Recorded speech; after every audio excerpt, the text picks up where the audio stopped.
Air India express മിന്നൽ പണിമുടക്ക് യുഎഇയിൽ നിന്നുള്ള സർവീസുകളെയും ബാധിക്കുന്നുണ്ട്. ദുബൈയിൽ നിന്നും ഷാർജയിൽ നിന്നുമുള്ള വിമാനങ്ങൾ റദ്ദാക്കി. യാത്രക്കാർ ദുരിതത്തിലാണ്.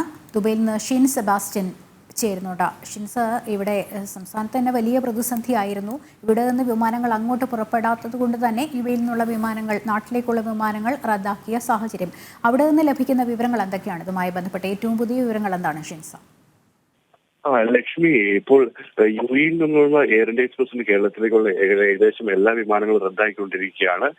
അതിന് പ്രധാന കാരണം നാട്ടിൽ നിന്ന് വിമാനങ്ങൾ ഇവിടേക്ക് എത്തിയാൽ മാത്രമാണ് ഇവിടെ നിന്നുള്ള സർവീസ് സാധ്യമാകൂ.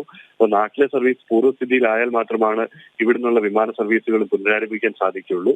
ഇപ്പോൾ നിലവിൽ ദുബായിൽ നിന്ന് കോഴിക്കോടേക്കും തിരുച്ചിറപ്പള്ളി, അമൃത്സർ എന്നിവിടങ്ങളിലേക്കുള്ള വിമാനങ്ങളും ഷാർജയിൽ നിന്ന് കൊച്ചിയിലേക്കും കണ്ണൂരിലേക്കും റാസയിൽ നിന്ന് കോഴിക്കോടേക്കുള്ള 2 സർവീസുകൾ റദ്ദാക്കിയിരിക്കുകയാണ്. ഇന്ത്യ റദ്ദാക്കിയിട്ടുണ്ട്. 30ഓളം എയർ ഇന്ത്യ എക്സ്പ്രസ് വിമാനങ്ങളാണ് യുഎഇയിൽ നിന്ന് ദിവസേന ഇന്ത്യയിലേക്ക് സർവീസ് നടത്തുന്നത്. അപ്പോൾ ഈ സർവീസുകളെല്ലാം നാട്ടിൽ നിന്നുള്ള സർവീസ് പുനരാരംഭിച്ചില്ലെങ്കിൽ ഇതെല്ലാം റദ്ദാക്കേണ്ടി വരുന്ന ഒരു സാഹചര്യത്തിലേക്കാണ് പോകുന്നത്. വിമാനങ്ങളില്ലാത്ത സാഹചര്യത്തിൽ നിരവധി യാത്രക്കാരാണ് പ്രതിസന്ധിയിലായിരിക്കുന്നത്.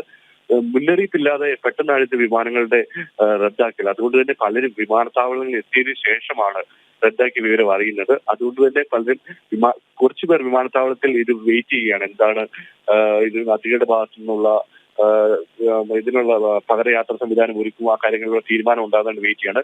കുറെ പേർ തിരിച്ച് വീടുകളിലേക്ക്, താമസ സ്ഥലങ്ങളിലേക്ക് മടങ്ങിയിട്ടുണ്ട്. അതിൽ പലർക്കും വിസ കാലാവധി കഴിയുന്ന ആൾക്കാരൊക്കെ ഉണ്ട്. അവരെ സംബന്ധിച്ചിട്ട് വിമാനം പെട്ടെന്ന് മുന്നറിയിപ്പില്ല റദ്ദാക്കിയത് അവർക്ക് ബുദ്ധിമുട്ടിലാക്കിയിരിക്കുകയാണ്. ഫൈൻ അടക്കമുള്ള കാര്യങ്ങൾ അവർക്ക് ചിലപ്പോൾ നേരിടേണ്ടി വരുമെന്ന ആശങ്കയുമുണ്ട്.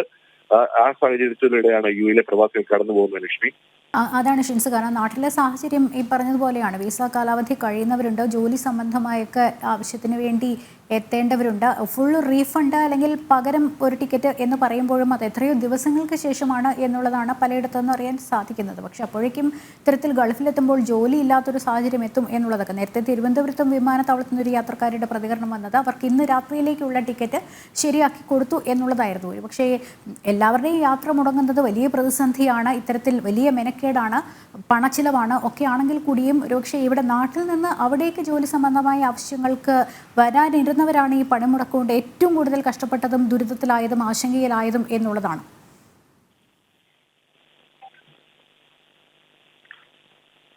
ലക്ഷ്മി, തീർച്ചയായിട്ടും യുഎഇയിലുള്ളവരെ സംബന്ധിച്ച് യുഎഇയിൽ വിസ കാലാവധി കഴിഞ്ഞ് നിന്ന് കഴിഞ്ഞാൽ ഓരോ ദിവസവും ഫൈൻ നൽകേണ്ട സാഹചര്യമുണ്ട്. അതുകൊണ്ട് തന്നെ എത്രയും പെട്ടെന്ന് നാട്ടിലേക്ക് മടങ്ങാനാണ് എല്ലാവരും താല്പര്യപ്പെടുന്നത്.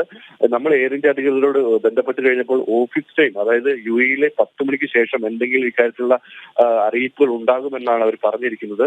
റീഫണ്ട് ആണോ പകരം യാത്രാ സംവിധാനം ഒരുക്കുമെന്ന കാര്യത്തിൽ അവരുടെ ഭാഗത്തു നിന്ന് തീരുമാനം അറിയിക്കുമെന്നാണ് അറിയിച്ചിരിക്കുന്നത്. ഒരു 10-10 കൂടി ഈ കാര്യത്തിൽ ഒരു തീരുമാനം ഉണ്ടാകും. ലക്ഷ്മി.